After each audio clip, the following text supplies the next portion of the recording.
দুপুর থেকে পথ চলছি। এবারে পেটে কিছু না দিলে আর চলছে না। যাই, ওই দোকানটায় গিয়ে দেখি। আসুন মা, আসুন আসুন, এখানে বসুন।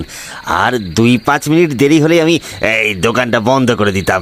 এই রাত হয়েছে, তারপর আকাশের অবস্থাও তো তেমন ভালো নয়।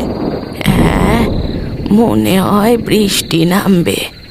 তা আমি যদি তোর দোকানে কিছুক্ষণ বিশ্রাম নিই, তোর সমস্যা হবে না তো? এখান থেকে আমার আশ্রমও বেশ দূরে, তাই। ছি ছি ছি ছি ছি, কি যে বলেন মা! আপনি সাধিকা মানুষ, আপনার চরণে ধুলো পড়লো, এই তো সৌভাগ্যী। মা মা, একটু চিড়ে বাতাসা খেতে দিই? নিশ্চয়ই খুব খিদে পেয়েছে আপনার। তা তো পেয়েছে বটেই। সেই সকালে বোনের বাড়িতে কিছু খেয়ে বেরিয়েছিলাম, সঙ্গে যা ছিল তা পথেই শেষ হয়ে গেছে। তো বেশ বেশ, একটু নারকেল কোড়া দিয়ে চিড়ে দিলাম। এই নিন, পেট ভরে খেয়ে নিন। হ্যাঁ, এই নিন, ধরুন ধরুন। কিন্তু মা, এই একটা কথা না আমি ঠিক বুঝলাম না। আপনি সাধিকা হয়েও বোনের বাড়িতে যান, মানে? মানে ভাবছিস সাধিকা হলে তো সংসার ত্যাগ করতে হয়? তবে আমি কেন বোনের বাড়িতে গিয়ে বাস করছিলাম? ওরে, বোনের বাড়ি আমি ভোজ খেতে যাইনি, গেছিলাম বিশেষ কাজে। বিশেষ কাজে?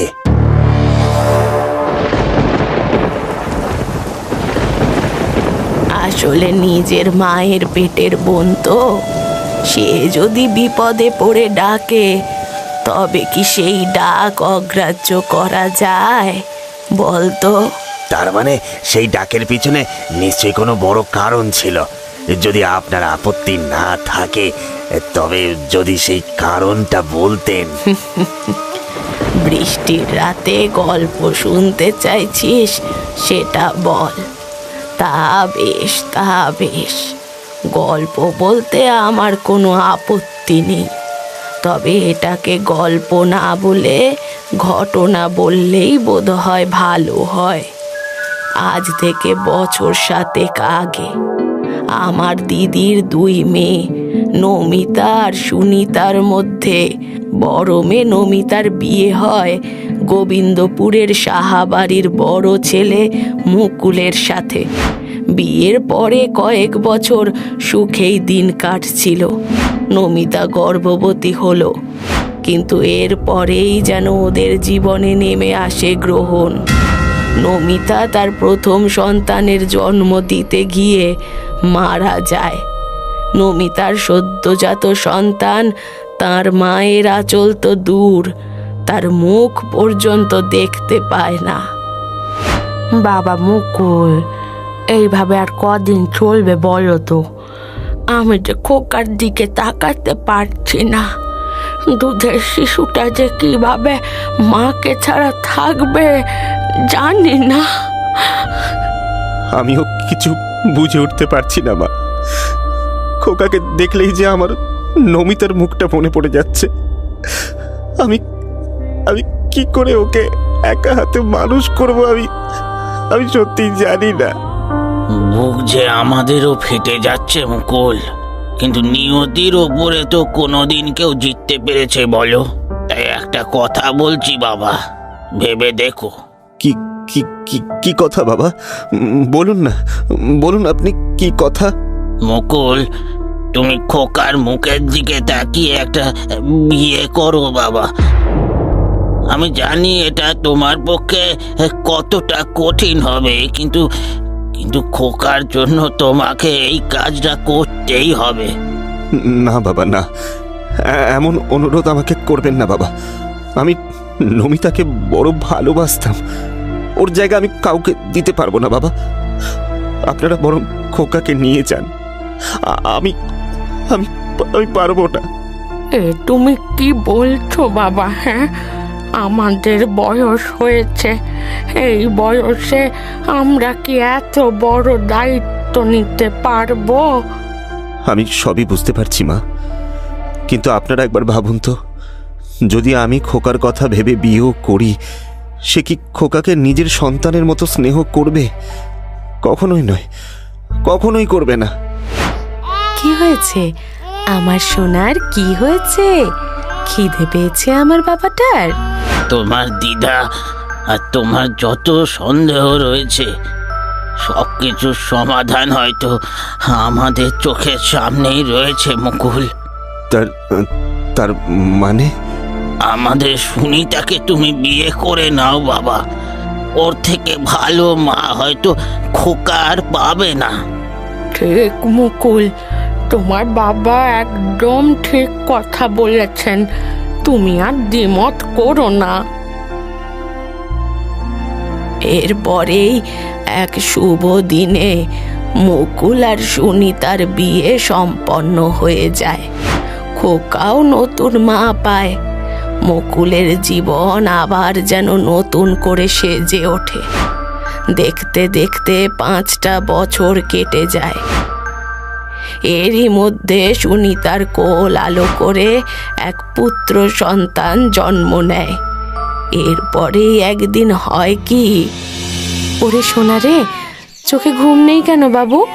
ঘুমাও লক্ষ্মীটি। ছেলেটা না ঘুমালে আমি যে জল আনতেও যেতে পারবো না। ওমা খোকা, তুই কখন ঢুকলি ঘরে? কই টের পেলাম না তো। তাই এসেছিস যখন ভালোই হয়েছে। শোন, আমি জল আনতে পুকুরে যাচ্ছি, তুই ভাইয়ের দিকে খেয়াল রাখিস, দেখবি সে যেন পড়ে না যায়, কেমন?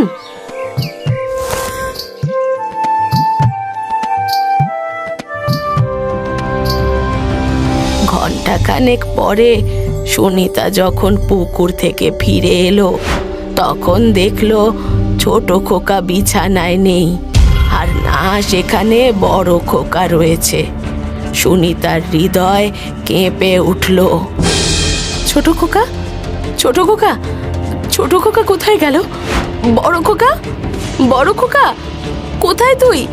বড় খোকা, এ কি, তুই এখানে খেলা করছিস? আমি না তোকে বারণ করলাম যে ঘর থেকে কোথাও যাবি না? বল তোর ভাই কোথায়?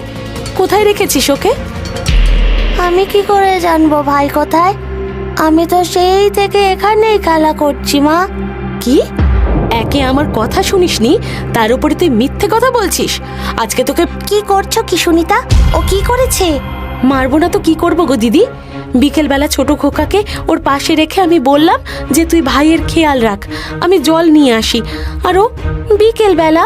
কি বলছো সুনিতা? খোকা তো সেই দুপুর থেকে আমাদের বাড়িতেই খেলা করছে, ও তোমার বাড়ি যাবে কি করে? হ্যাঁ মা, আমি সত্যি বলছি, আমি তো দুপুর থেকে এখানেই খেলছি, ভাইয়ের কাছে তো আমি যাইনি। হ্যাঁ, আমি তো সামনেই রয়েছি। এখন সন্ধে নামছে থেকে ভাবলাম ছেলেটাকে বাড়ি দিয়ে আসি, তখনই তুমি এলে। কি? হে, এ কি করে সম্ভব? আমি যে নিজে ওকে বললাম। তাহলে তাহলে আমার ছেলেটা কোথায় গেল? সে তো হাঁটতেও পারে না।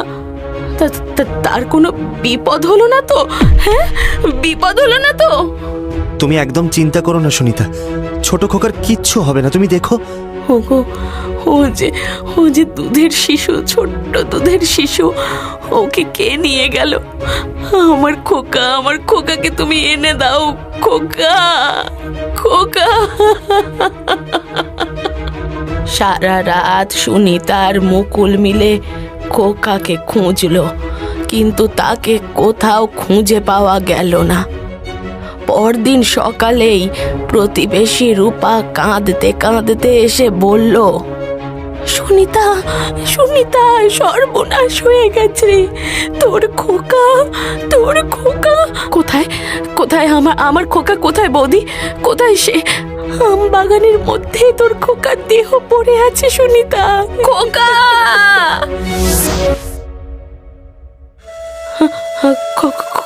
খোকা, আমার খোকা, ওগো ওগো গো, আমার খোকাকে এখানে কে ফেলে রেখে গেছে? হ্যাঁ খোকা, খোকা। নিজেকে সামলাও সুনিতা, এরকম করো না। খোকা আর নেই, ও আমাদের ছেড়ে চলে গেছে সুনিতা, ও আমাদের ছেড়ে চলে গেছে। হে ভগবান, কেন কেন এমন শাস্তি দিলে ওদের? কি বা অপরাধ ছিল ছোট্ট শিশুটার? খোকা! এই কি বলছেন কি মা? এই ওইটুকু বাচ্চাকে কে ওইভাবে হত্যা করলো বলুন তো? আপনি সেটা জানতে পেরেছিলেন? গ্রামের কেউ বলল হয়তো দরজা খোলা পেয়ে শেয়াল ঘরে ঢুকে বাচ্চাটাকে নিয়ে গেছে। কেউ বলল নিশ্চয়ই কোনো দুর্বৃত্তর কাজ, কিন্তু সঠিকভাবে কেউই কিছু বলতে পারলো না। এদিকে সুনিতার মনে কিন্তু বারবার একটাই কথা চলতো যে সেদিন বড় খোকার বেশি ওটা কে ছিল? আমি তো নিজের চোখে দেখেছিলাম খোকাকে। তাহলে সব ক্ষতর সেরা ওষুধ হয়তো সময়। সময় মানুষকে সবটা ভুলিয়ে দেয়। ধীরে ধীরে কাটতে থাকলো দিন, সপ্তাহ, মাস, বছর। আর এইভাবেই কেটে গেল আরো 2 বছর। ততদিনে সুনিতা আবার গর্ভবতী হয়েছে। সেদিন আমার দিদি তার মেয়ের বাড়ি গিয়ে বলল, বাবা মুকুল, তোমার বাবা আর আমি একটা বিশেষ অনুরোধ নিয়ে এসেছি তোমার কাছে। আচ্ছা, আপনারা এইভাবে বলছেন কেন মা? আপনারা তো গুরুজন, অনুরোধ করবেন কেন? আসলে আগের বার যা হলো তারপর থেকে আমার আর তোমার মায়ের মনে যেন একটা ভয় ঢুকে গেছে বাবা। আর সত্যি বলতে এবারে আমরা চাই না আর এরকম অঘটন হোক।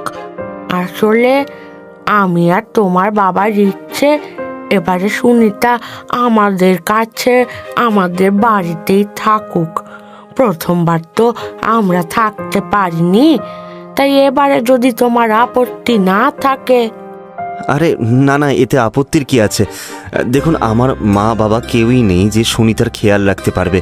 সেখানে ও যদি ওখানে থাকে আমি খুব নিশ্চিন্ত হব। আপনারা আপনারা ওকে নিয়ে যান, আপনারা নিয়ে যান ওকে। যাক, তাহলে তো আর কোনো অসুবিধাই রইল না। সুনিতা মা, তুই নিজের জিনিসপত্রগুলো গুছিয়ে নে মা।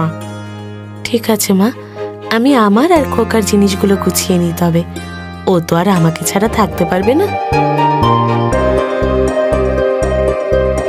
এই বলেই আমার দিদি তার ছোট মেয়েকে নিয়ে নিজের বাড়ি চলে আসে। তখন সুনিতার 9 মাসের গর্ভাবস্থা শুরু হয়েছে। একদিন দিদি আমার আশ্রমে এসে উপস্থিত হলো। সত্যি কতদিন পর তোর সাথে দেখা হলো রে দিদি। তুই সংসার ছেড়েছিস আজ কতদিন হয়ে গেল। কতবার তোর নামে চিঠি পাঠিয়েছি, কিন্তু তুই আসিসনি। তখন নমিতা মারা গেল। যখন নমিতা মারা গেল তখনও তোকে জানিয়েছিলাম। দেখ দিদি, আমি সংসার ত্যাগ করেছি ঈশ্বরের সাধনা করব বলে। সেইখানে যদি পরিবারের মোহে জড়িয়ে পড়ি, সেটা কি ঠিক হবে বল? সে তুই যা বলিস বোন, এবারে কিন্তু তোকে আমার সাথে যেতেই হবে। আমি কোনো কথা শুনবো না। তোর সাথে যেতে হবে, কিন্তু কোথায়? সুনিতা আবার পোয়াতি হয়েছে বোন। আমি ওকে আমার কাছে নিয়ে এসেছি, কিন্তু জানিস তো আগের বারের ওই ঘটনা হওয়ার পর থেকেই আমার মনে যেন এক আতঙ্কের সৃষ্টি হয়েছে। কেন? জানি না বোন, কিন্তু আমার মনে হয় ওর আগে সন্তান হারানোর পেছনে কোনো অপশক্তির হাত রয়েছে। তাই আমি তোকে অনুরোধ করছি, এবার ওর সন্তান জন্মানোর সময় তুই যদি ওর সাথে থাকিস, আমি বড় নিশ্চিন্ত হব রে। দয়া করে আমার অনুরোধ ফেলিস না। যতই বলি সংসার ত্যাগ করেছি, কিন্তু নিজের দিদি যখন তার বিপদের দিনে এইভাবে আমার সাহায্য চাইলো, তখন আর না করতে পারলাম না। আমি ওর সাথে ওদের বাড়ি চললাম। মাসি, তুমি এসেছো? কতদিন বাদে তোমাকে দেখলাম, কি যে ভাল লাগছে। মা, এটা কে? এটা তোর ছোট দিদা। ও মা সুনিতা, এটা বুঝি বড় ছেলে? কি সুন্দর হয়েছে। তা বাচ্চা, তোমার নাম কি? আমার নাম প্রতাপ, কিন্তু সকলে আমাকে ভালোবেসে খোকা বলেই ডাকে। ওই তো আমার জীবনের আলো মাসি, ও না থাকলে আমি বোধহয় মরেই যেতাম। ছি, ওসব কথা মুখে আনতে নেই সুনিতা। তুই এবারে শুধু নিজের বাচ্চার কথা ভাব, সব ভালো হবে দেখিস। দেখতে দেখতে আরো কটা দিন কেটে গেল। সেদিন ছিল শুক্লপক্ষের একাদশী। হঠাৎই সুনিতার যন্ত্রণা শুরু হলো। বাড়ির সকলে ব্যস্ত হয়ে উঠল। সঙ্গে সঙ্গে দাইমাকে ডেকে পাঠানো হলো। রাত তখন প্রায় 1টা। হঠাৎই আমি ঘরে ঢুকতে গিয়েই যেন চমকে উঠলাম। ঘরের মধ্যে এক তীব্র গন্ধ। সেই গন্ধ তোরা বুঝবি না, কিন্তু আমার বুঝতে বাকি রইল না যে দিদির সন্দেহই ঠিক।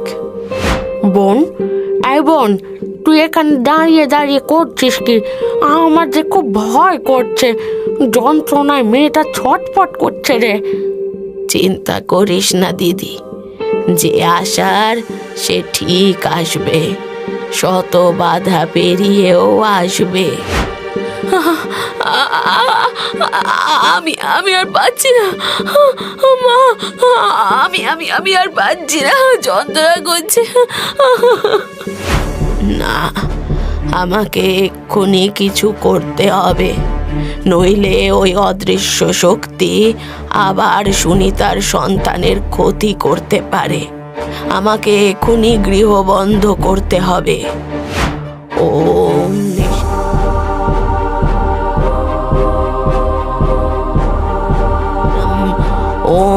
নমঃ নমঃ গৃহবন্ধ সম্পন্নম। বাবা, আমার ভয় করছে। ভয় পাস না খোকা, যা ঘরে যা। হে ভগবান, এ কি প্রলয় শুরু হলো! চারিদিকে যেন এক ভয়ঙ্কর দৈত্য ঘুরে বেড়াচ্ছে। মুকুল, এদিকে এসো। হ্যাঁ, বলুন মাসিমা, কিছু বলছিলেন? মুকুল, আমি যদি তোমাকে বিনা প্রশ্ন করে কিছু করতে বলি, তুমি করবে? তার মানে? মানে পরে তোমাকে বলবো। তুমি এখন আমার সাথে এসো মুকুল।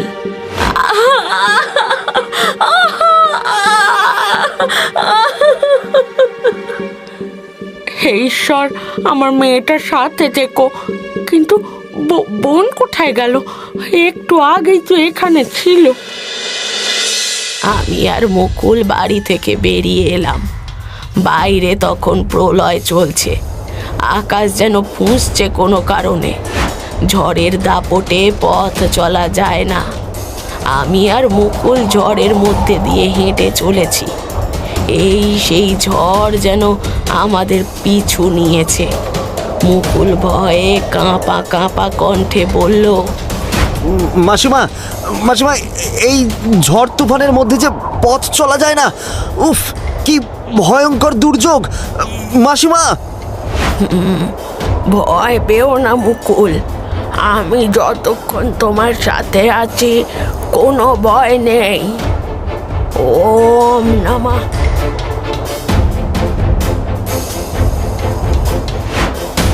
এটা এটা কি হলো মাসিমা? কি কি হলো এটা? হ্যাঁ, এটা কি হলো মাসিমা?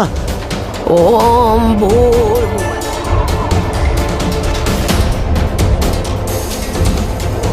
প্রচোদয়াৎ। মুকুল, আমাকে একটা কুড়াল এনে দাও তাড়াতাড়ি। আচ্ছা, আমি আমি আমি দেখছি, এক্ষুনি দেখছি। ওম।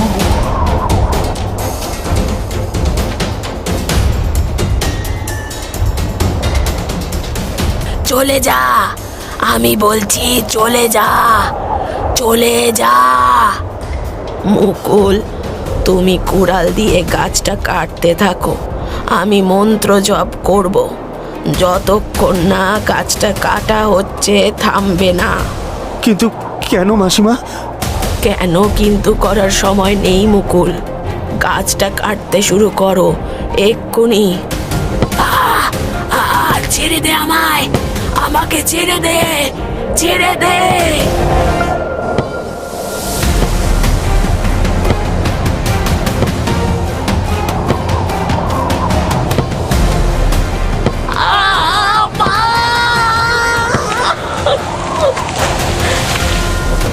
এটা এটা তুমি কি করলে মাসি?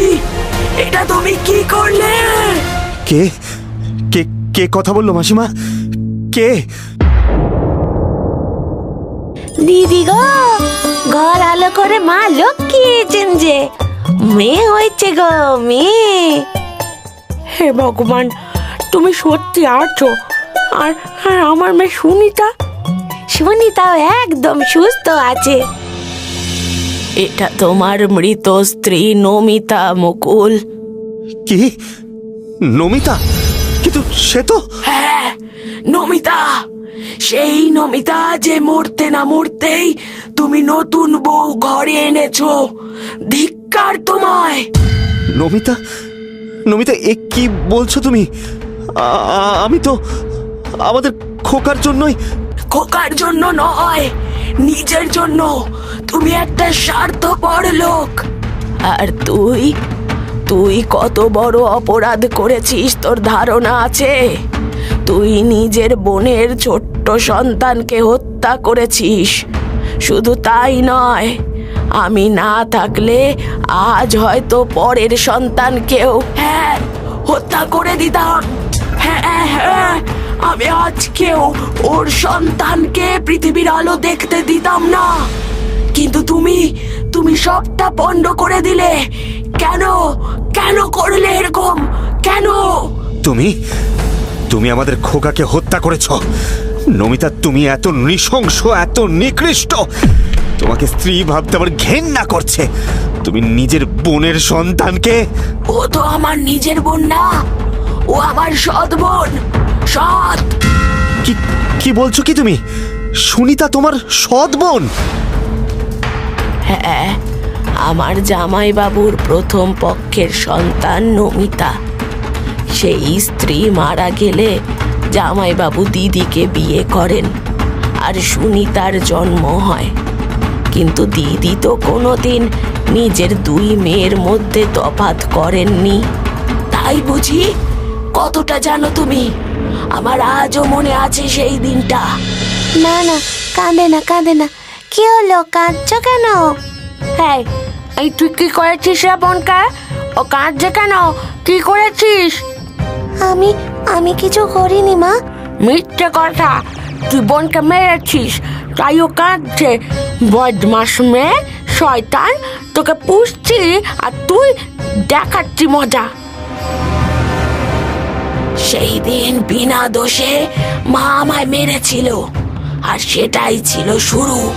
এরপর থেকে আমায় মাছের ছোট টুকরো দেওয়া, আমায় একা রেখে বোনকে নিয়ে মেলায় ঘুরতে যাওয়া, আবার কখনো ইচ্ছে করে আমাকে দিয়ে কাজ করানো।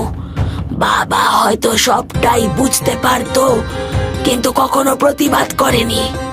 এইভাবে এই অবজ্ঞার অবহেলায় আমি বড় হয়ে উঠলাম।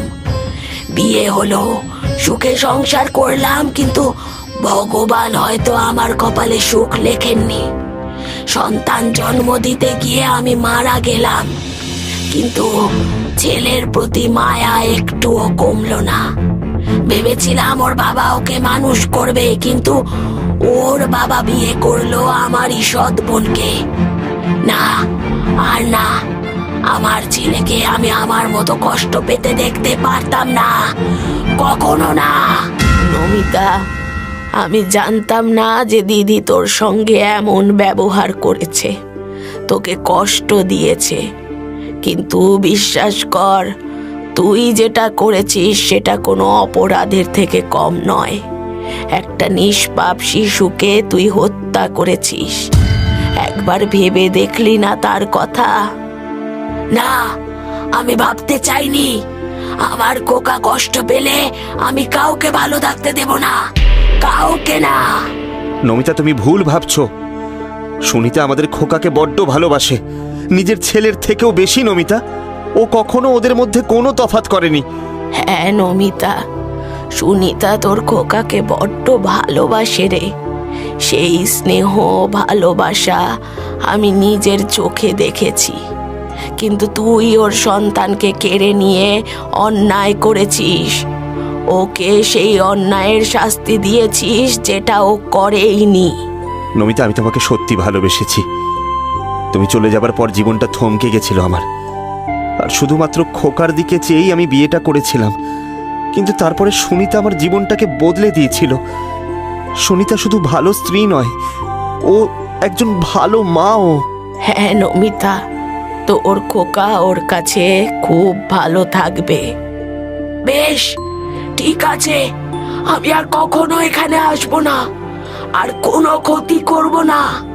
কিন্তু যদি কখনো আমার খোকার প্রতি বিন্দু মাত্র অবজ্ঞা অবহেলা হয়, তবে আমি আবার আসবো, আবার ফিরে আসবো। এবারে বাড়ি চলো মুকুল। এতক্ষণে নিশ্চয়ই তোমার সন্তান পৃথিবীতে এসে পড়েছে। হ্যাঁ, চলুন মাসিমা। সত্যি, মারা পৃথিবীতে থাকুক বা নাই থাকুক, সন্তানদের সব সময় আগলে রাখে। হ্যাঁ, এই জন্যই যে ভগবান মায়েদের পৃথিবীতে পাঠান। এদিকে বৃষ্টিও থেমে গেছে, এবার আমি রওনা দিই, চলি রে।